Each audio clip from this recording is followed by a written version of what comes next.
Good evening, everyone. This is Gideon Vanquist, and I'm coming to you live from Southern Walbard in the WMC News Network Tower.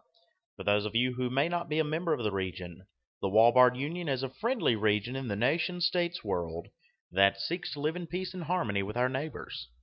But since we all know that won't be happening without our own interventions, we have decided to form ourselves a government under the Constitution of Walbard with new parliamentary elections.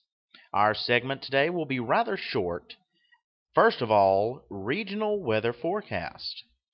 The storms of Max Berry's hit Jennifer government are still producing enough stratospheric phenomenon to keep the various regional governments afloat with the occasional rainfall of new members. Overall, the average nation creation is still down and has been for the last quarter, but the prospects of new-blooded membership in Walbard remain high as the waves of change generated following the collapse of such regions as the Commonwealth continue to resonate throughout the remaining regions. Moving on to elections, the elections are heating up as the Union Secretary was tasked by Interim Chancellor Rachel Anumia to call a general election following the resignation and subsequent resurgence of Daniel Monahan, who you will recall was the Speaker of the Union Senate and is now contesting the Chancellery. Here's the field thus far. Running for the Chancellery, we have Sage Nauman, Philna, Michael Juck-Serene, and Daniel Monahan. Senate candidates from the Freedom Party, we have Mr. Sage Nauman. From the Liberal Socialist Democratic Party, we have Daniel Monahan. From the Unionist Party, we have Philna. From the New Democratic Party, we have Kakarot Williams. And as incumbent independents, we have Michael Juck-Serene and Joshua Underwood. Those of you who are interested will remember that Interim Chancellor Anumia has declined nominations for both the Union Senate and Chancellery and has not indicated what her interests shall be once she turns over the seals of her office to the new Chancellor.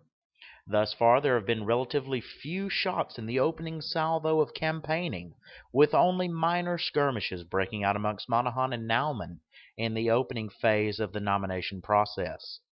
So far, few candidates have released a completed manifesto, and it has yet to be seen what the unifying theme for an electoral victory will be for one of the major parties of the Union.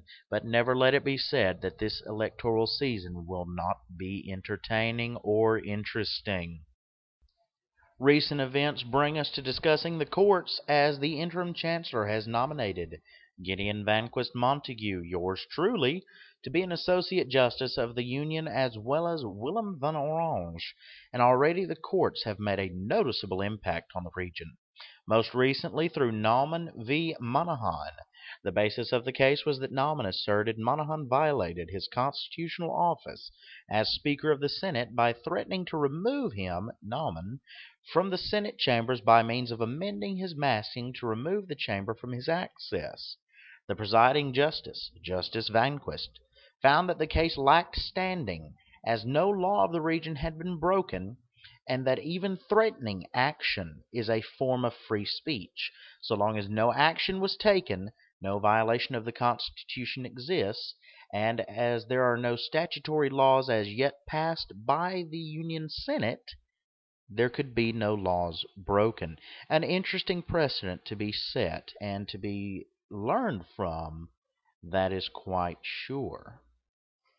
New to the region and all the way from the land of Norsefire, Pope Louis Black I has granted Mr. Vanquist the right to establish a branch of the Church of Norsefire and created the Papal Peculiar of St. Paul's Cathedral in Faith Corner in TWU. Thus far, Philna is the newest member and poised to be on the fast track for confirmation, as he has expressed an interest in developing his ministerial abilities. Pope Black had this to say: The children of God should rejoice this day, as there was once a time when those whom were faithful were mocked and scorned in far lands. The people of Walbard are our brothers, our sisters, our neighbors, and our friends, as we, as a church, have a duty to share with them the same light of God that he so graciously shared with us through divine revelation and theological rationality. I bless this church founding and instruct my emissary, Arch-Cardinal Gideon Vancrest Marnock I, to grow St. Paul's into a place of welcome and peace for all who seek truth, rest, and acceptance. All right, now, in conclusion, we want to give a big Walbard shout out to Carlisle, Union Secretary and founder of TWU, Philna, who made and administrates this channel, the Executive Council of the Walbard Union for allowing us to promote the region in this way, and the people of nation states in general for keeping such an interesting and active game alive. Stay tuned for our next edition of WMCNN. We'll examine regional happenings and current events in more depth. Until then, this is Gideon Vanquist signing off and wishing you the very best. I'll see you in church Sunday.